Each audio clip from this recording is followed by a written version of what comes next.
우리 이제 다 같이 사도신경으로 신앙 고백하시면서 오늘 수요 예배를 시작하겠습니다. 전능하사 천지를 만드신 하나님 아버지를 내가 믿사오며 그 외아들 우리 주 예수 그리스도를 믿사오니 이는 성령으로 잉태하사 동정녀 마리아에게 낳으시고 본디오 빌라도에게 고난을 받으사 십자가에 못 박혀 죽으시고 장사한 지 사흘 만에 죽은 자 가운데서 다시 살아나시며 하늘에 오르사 전능하신 하나님 우편에 앉아 계시다가 저리로서 산자와 죽은 자를 심판하러 오시리라. 성령을 믿사오며 거룩한 공예와 성도가 서로 교통하는 것과 죄를 사하여 주시는 것과 몸이 다시 사는 것과 영원히 사는 것을 믿사옵나이다. 아멘. 우리 이제 찬송가 259장 같이 고백하시면서 주님 앞에 나아가도록 하겠습니다. 찬송가 259장입니다.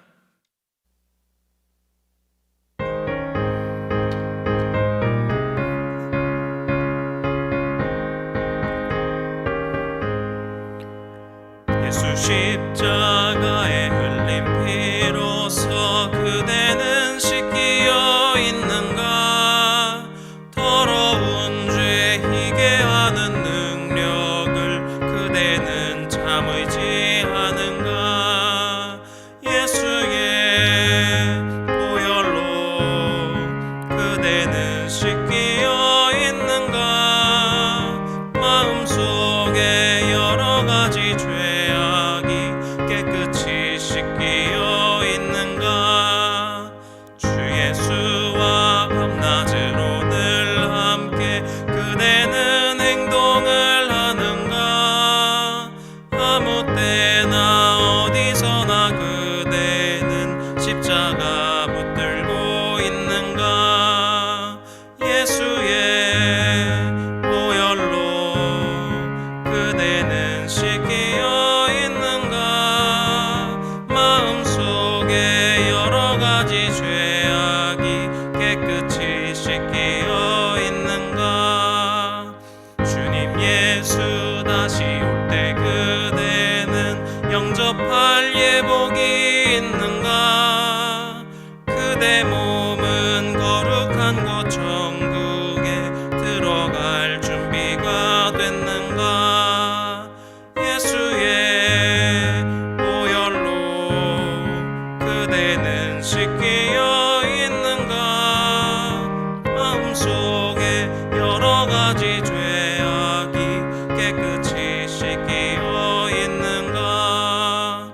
모든 죄 더러워진 예복을 주 앞에 지금 다 벗어서 샘물같이 솟아나는 보혈로 눈보다 더 이게 씻으라. 예수의 보혈로 그대는 씻기어 있는가? 마음속에 여러 가지 죄악이 깨끗이 씻기어 있는가? 아멘. 이제 우리에게 주시는 하나님의 말씀 함께 읽겠습니다. 오늘 우리에게 주시는 하나님의 말씀은 전도서 8장 9절에서부터 17절까지의 말씀입니다. 전도서 8장 9절에서부터 17절까지의 말씀을 저희가 한 목소리로 이 시간 고백하길 원합니다. 우리 같이 읽겠습니다. 내가 이 모든 것을 보고 해 아래에서 행하는 모든 일을 마음에 두고 살핀즉 사람이 사람을 주장하여 해롭게 하는 때가 있도다. 그런 후에 내가 본즉 악인들은 장사 지낸 바 되어 거룩한 곳을 떠나 그들이 그렇게 행한 성읍 안에서 잊어버린 바 되었으니 이것도 헛되도다. 악한 일에 관한 징벌이 속히 실행되지 아니하므로 인생들이 악을 행하는 데에 마음이 담대하도다. 죄인은 100번이나 악을 행하고도 장수하거니와 또한 내가 아노니 하나님을 경외하여 그를 경외하는 자들은 잘 될 것이요 악인은 잘 되지 못하며 장수하지 못하고 그 날이 그림자와 같으리니 이는 하나님을 경외하지 아니함이니라. 세상에서 행해지는 헛된 일이 있나니 곧 악인들의 행위를 따라 벌을 받는 의인들도 있고 의인들의 행위를 따라 상을 받는 악인들도 있다는 것이라. 내가 이르노니 이것도 헛되도다. 이에 내가 희락을 찬양하노니 이는 사람이 먹고 마시고 즐거워하는 것보다 더 나은 것이 해 아래에는 없음이라. 하나님이 사람을 해 아래에서 살게 하신 날 동안 수고하는 일 중에 그러한 일이 그와 함께 있을 것이니라.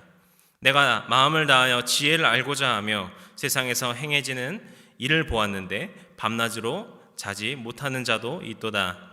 또 내가 하나님의 모든 행사를 살펴보니 해 아래에서 행해지는 일을 사람이 능히 알아낼 수 없도다.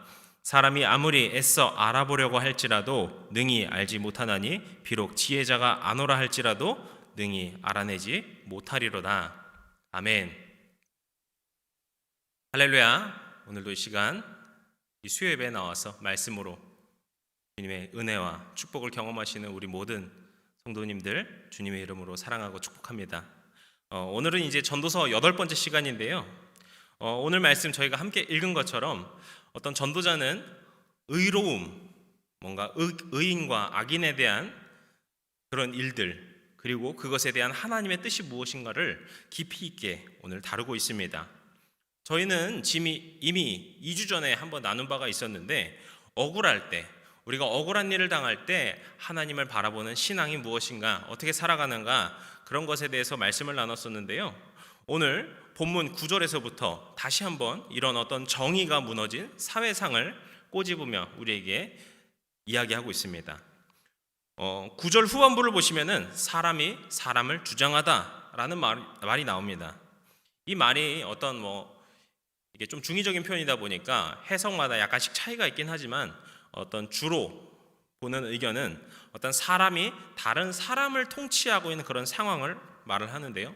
쉽게 생각해 보면은 어떤 위아래, 어떤 상하 관계가 있는 그런 상황이라고 볼 수 있습니다.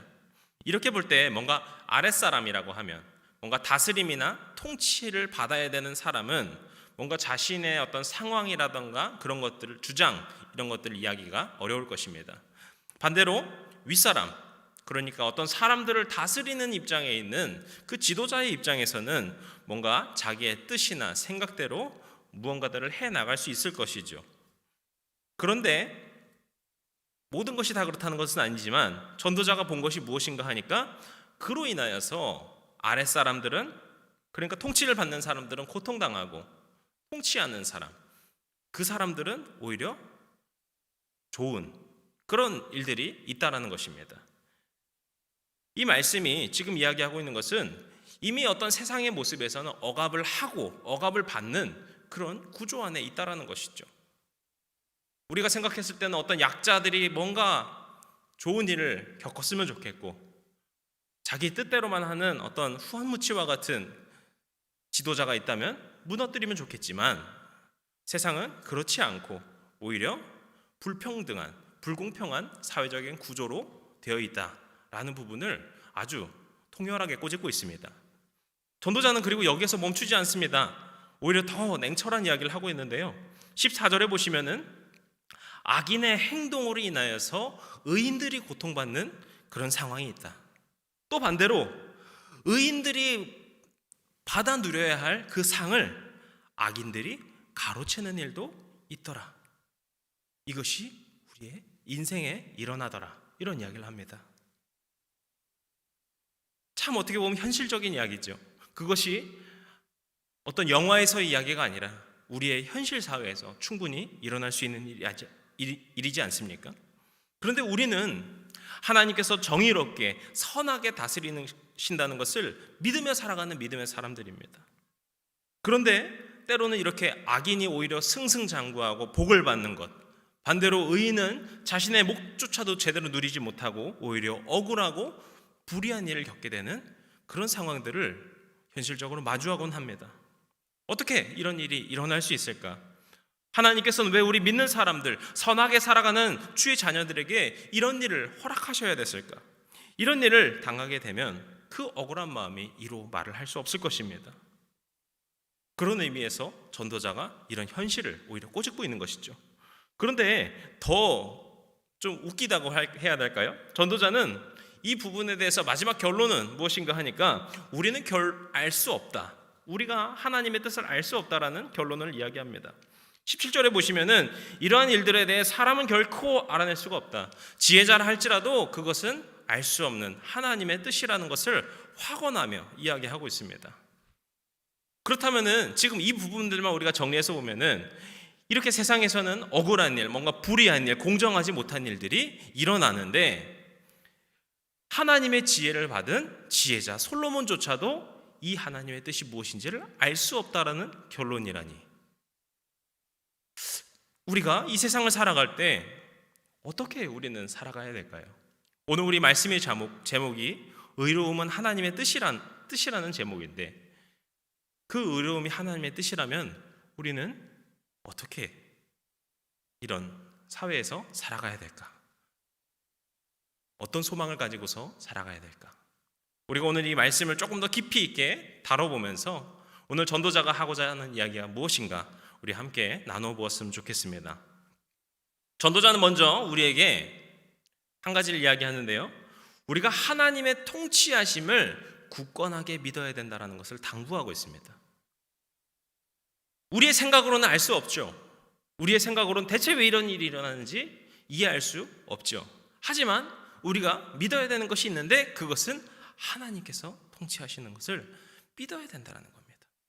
11절에 보시면은 악한 일에 관한 징벌이 그 악인들에게 즉시 이루어지지 않기 때문에 이 악인들이 담대하게 이런 악한 일들을 행한다, 이렇게 이야기합니다. 그런데 잘 생각해 보면은 이 사람들이 이런 악을 행하는, 계속해서 악을 행하는 그 근본적인 원인이 무엇일까요? 이 사람들은 하나님의 살아계심을 믿지 않는 겁니다. 하나님의 통치하심을 믿지 않는 겁니다. 지금 이 순간에도 하나님께서 나의 삶을 감찰하고 계신다라는 사실을 믿지 않고 있는 것입니다. 그저 그때마다 적절하게 악도 행하면서 살아가는 것이 삶의 지혜일 것이다라고 굳건하게 믿고 있는 악인들인 것이죠. 그의 심령 안에는 하나님께서 계시지 않기 때문에 악을 행할 때 이런 두려움이 없는 겁니다.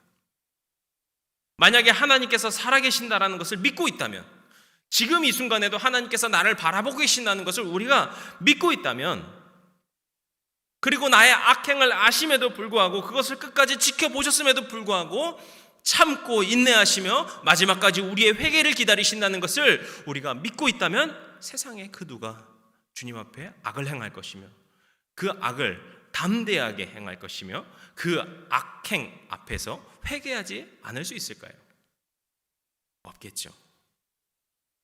그렇기에 이런 사람들, 이런 악인들의 삶을 우리가 그저 저 사람들은 왜 악을 행하지, 왜 저 사람들은 악을 행하는데 어떤 일이 잘 풀리지, 그렇게 바라보는 것이 아니라 그들의 삶은 이미 하나님의 손을 떠났다라는 것을 알고 있어야 합니다. 그래서 12절 13절에서 전도자가 이렇게 고백을 하는 것입니다. 제가 한번 읽겠습니다. 죄인은 100번이나 악을 행하고도 장수하거니와 또한 내가 아노니 하나님을 경외하여 그를 경외하는 자들은 잘 될 것이요 악인들은 잘 되지 못하며 장수하지 못하고 그날이 그림자와 같으리니 이는 하나님을 경외하지 아니함이니라. 아멘. 죄인들, 그 악을 저지르는 사람들이 수많은 악을 행하면서도 장수하는 것 같은, 잘 되어가는 그런 일들을 우리가 보고는 한다. 하지만 나는 또한 알고 있다. 무엇을 알고 있습니까? 하나님을 경외하는 자들은 결국에는 주님의 축복을 받더라. 그리고 악인들의 날은 그림자와 같을 것이다. 이것을 알고 믿고 있다는 것입니다. 그것이 지금 우리 생각에는 뭔가 당장 이루어져서 뭔가 악한 사람들이 바로 벌을 받았으면 좋겠죠. 하지만 우리가 믿음으로 나아갈 때 언젠가 하나님의 날이 임하고 언젠가 하나님을 경외하지 않으며 악을 행하며 살던, 하나님의 통치하심에 떨어져서 살던 그 사람들에게 징벌이 임할 것이고, 하나님을 경외하는 자들에게는 결국에 그들에게 놀라운 축복이 임할 것을 믿는 것입니다. 여기 12절에서 내가 또한 알고 있다라고 말을 할 때, 여기서 알다라는 단어가 히브리어로 야다라고 하는 단어인데요, 이 이스라엘 사람들에게 있어서 이 야다라는 것, 이 알다라는 것은 뭔가 지식만을 이야기하는 것이 아니었습니다. 이 야다라고 하는 말은 관계적인 의미를 가지고 있습니다. 그러니까 내가 안다라는 것은 뭔가 지식적으로 무언가를 알게 되었다는 것이 아니라 경험해보고 만나보고 많은 시간들을 통하여서 관계를 쌓아서 알게 되었다는 것입니다. 친밀함을 얻게 되었다는 것이죠. 그것이 뭔가 지식이 되었든 사람이 되었든 뭐 어떤 일이 되었든 말입니다. 지금 여기서 무엇을 알고 있습니까? 하나님께서 그렇게 하실 것을 안다. 하나님과의 친밀감, 하나님과의 교제를 이야기하는 것이죠. 우리가 창세기에서 보시면은요, 아담과 하와가 선악을 알게 하는 열매를 먹게 됐는데요. 그때 막 아담과 하와에게 막 어떤 선과 악에 대한 막 지식들이 막 들어왔을까요? 성경에서는 그런 표현들이 나타나지 않죠. 성경에서는 이렇게 고백하죠. 그 순간에 그들이 벌거벗음을 깨닫고는 부끄러움을 경험했다라는 것을 말씀합니다. 하나님의 형상을 닮아서 하나님을 닮아 선한 그 피조물이 선악과를 따먹음으로 인하여서 이제 악을 경험하고 악과의 관계가 생겼다라는 것으로 볼 수 있습니다. 또한 우리가 창세기에서 소돔과 고모라가 어떤 멸망하는 그런 사건들이 나오죠. 여기서 보시면은 천사들이 롯의 집에 갔을 때 그 소돔과 고모라 주민들이 그 천사들을 내놓아라 막 이렇게 말을 합니다. 그때 성경에서는 우리가 그들과 상관하리라 이렇게 이야기를 하는데요. 여기서 이 상관하다라는 건 역시 야다, 알다라는 표현입니다. 여기서 알다라는 표현이 왜 나왔을까요? 조금 더 노골적인 관계에 대한 것, 그러니까 성적인 관계를 표현한 것입니다. 우리가 그들과 성적인 관계를 맺을 것이니 그들을 내놓아라 이렇게 말을 한 것이죠. 이런 의미에서 지금 12절에서 전도자가 말하는 또한 내가 아노니가 무슨 말이라고요? 하나님과의 관계를 이야기하는 것입니다. 하나님과 이어져 있는 하나님의 다스리심, 하나님의 그 통치의 손길 아래에 있는 백성들, 그 백성들은 이러한 악으로부터 벗어날 수 있고 그들이 벗어버려야 함을 이야기하는 것입니다. 그저 지식적으로 알기 때문이 아니라 그들이 하나님을 믿고 경험하였기 때문에 할 수 있다는 것이죠. 하나님의 통치하심을 경험하고 있기 때문에, 하나님과 함께 사랑하고 하나님의 그 동행하심을 느끼기 때문에 하나님과의 그 깊은 교제 가운데 살아가는 자들은 반드시 그 악으로부터 떠날 것이다. 악으로부터 분리되어 거룩하게 구별되어 살아가야 된다는 것을 말씀하고 있는 것입니다.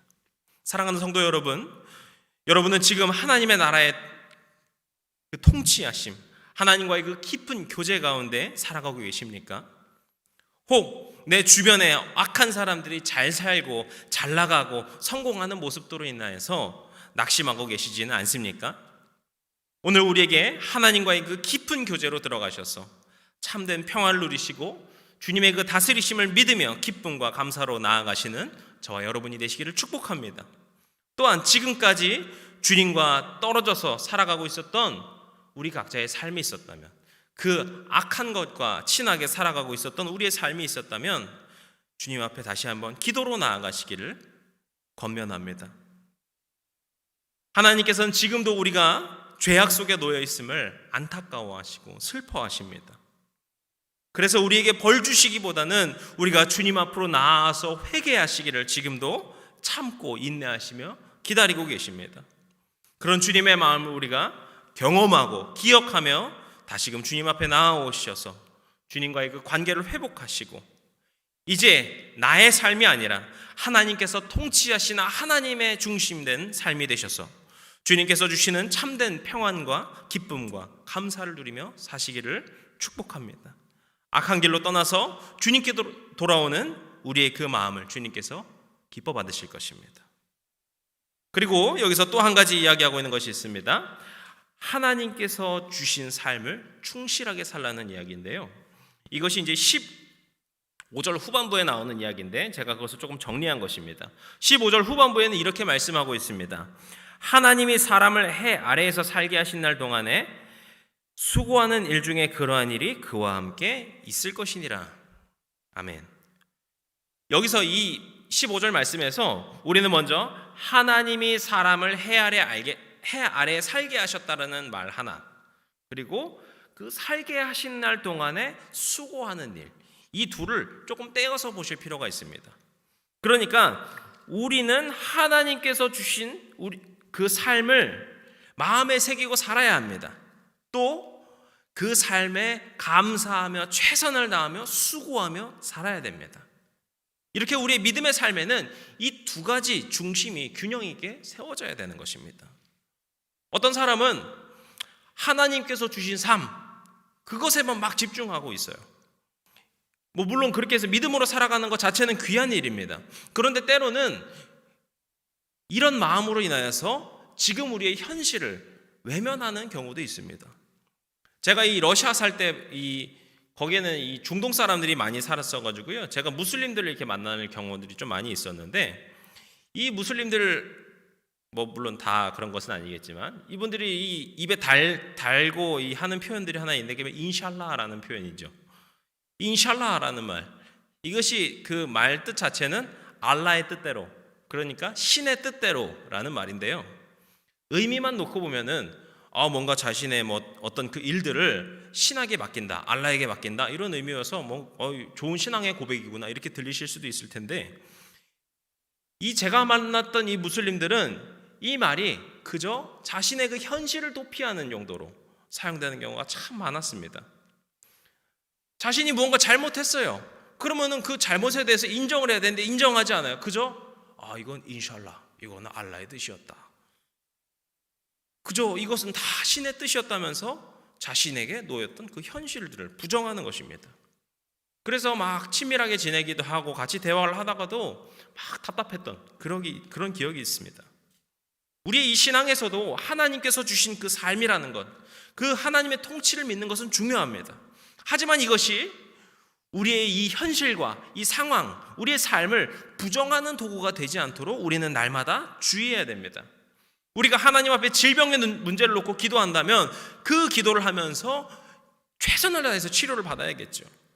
우리에게 어떤 경제적인 문제, 가정의 문제, 어떤 인간 관계의 문제, 앞으로의 어떤 진로의 문제를 놓고 우리가 기도를 한다면 정말 그 문제를 놓고 기도하면서도 또 그 문제를 해결하기 위하여서 내가 무엇을 해야 할 것인가, 하나님께서 무엇을 하라고 말씀하시는가를 귀 기울이면서 그 삶을 충실하게 살아가며 노력을 해야 된다는 것입니다.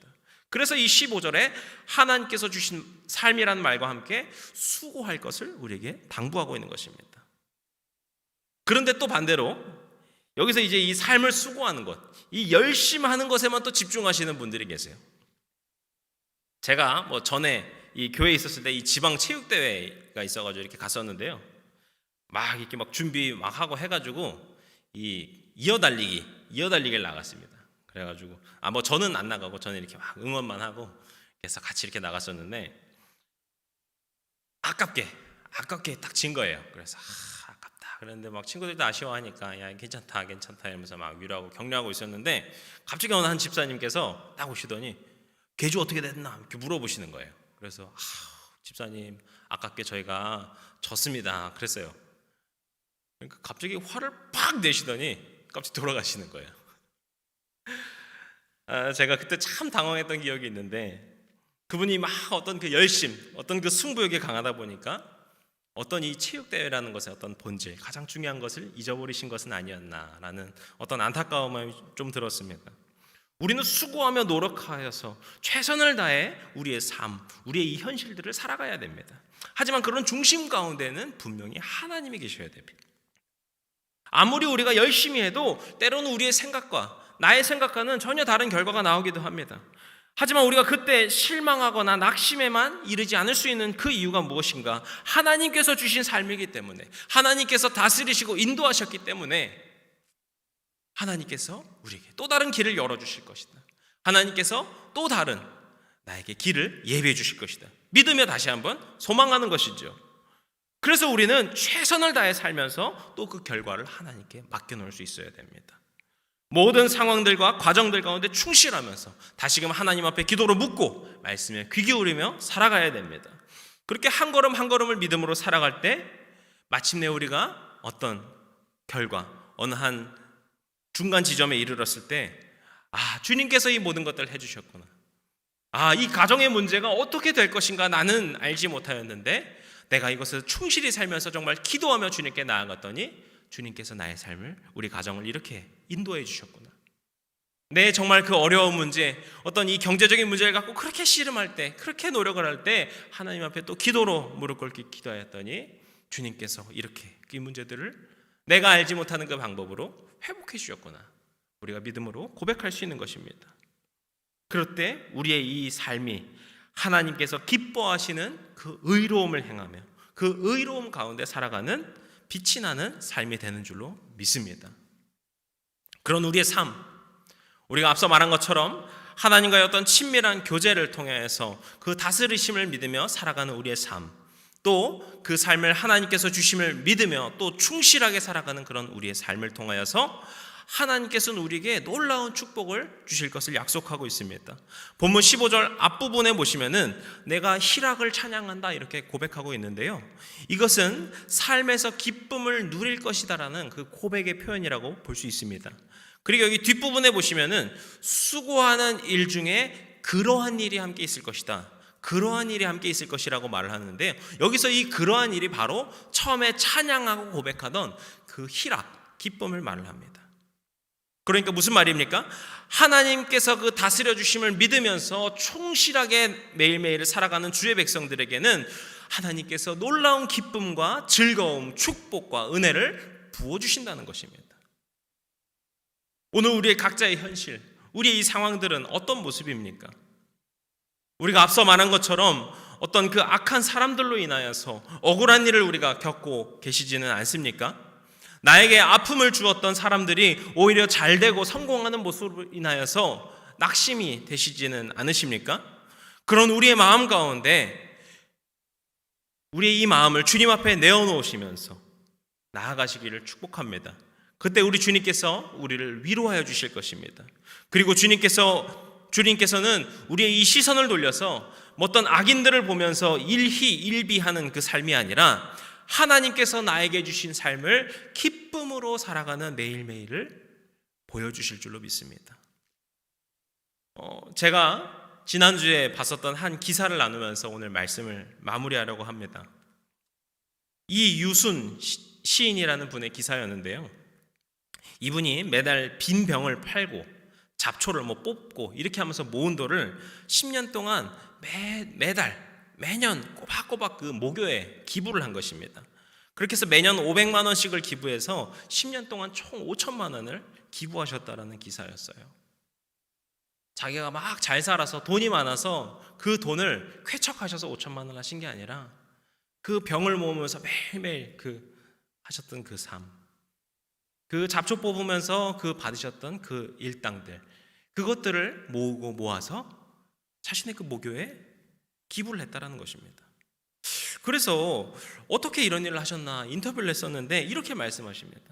자기는 학창시절에 너무나도 가난했어서 지금도 혹 가난해서 꿈을 펼치기조차 어려운 학생들이 있지는 않을까, 그런 마음에서 이런 기부를 했다라고 하시는 겁니다.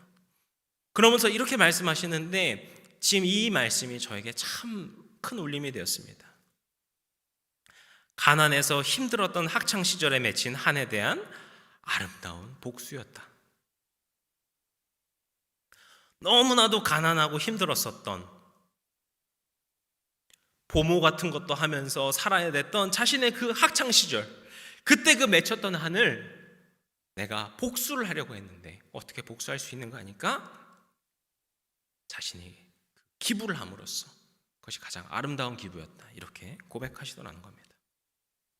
우리가 혹 악인으로 인하여서 어려움을 당하거나 고통을 당했을 때, 어떤 불공정하거나 불의한 일을 당했을 때, 그런 상황들 가운데 혹은 그런 사람들을 향하여서 가장 큰 복수가 무엇일까요?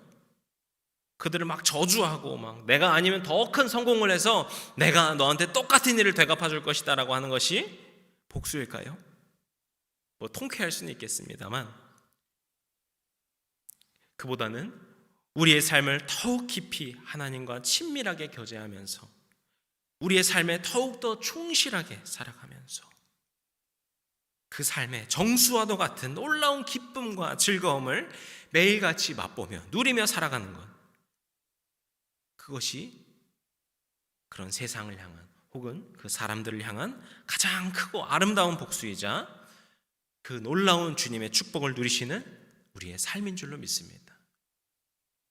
오늘 우리 이 말씀을 기억하면서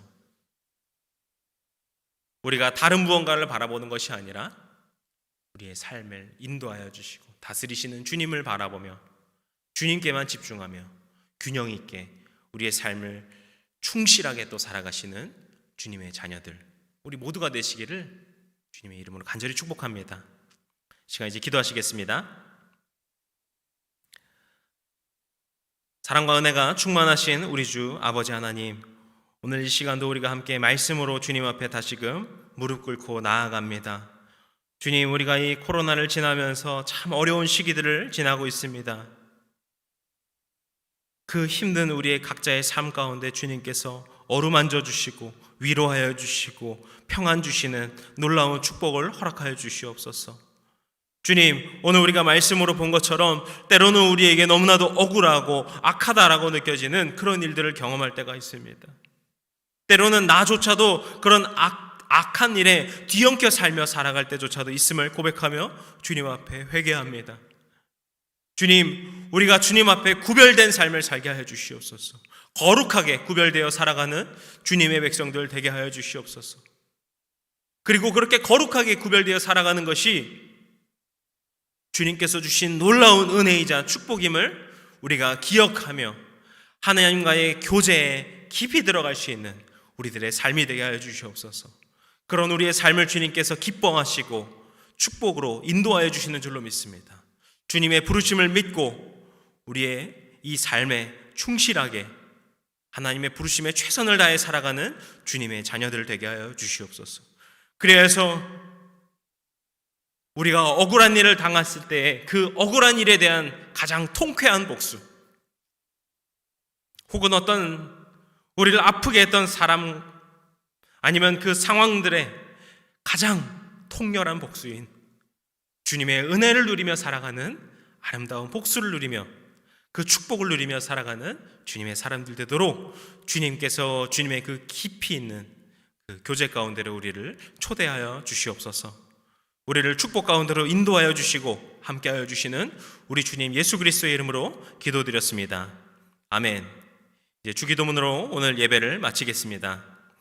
하늘에 계신 우리 아버지여, 이름이 거룩히 여김을 받으시오며 나라의 마옵시며 뜻이 하늘에서 이룬 것 같이 땅에서도 이루어지이다.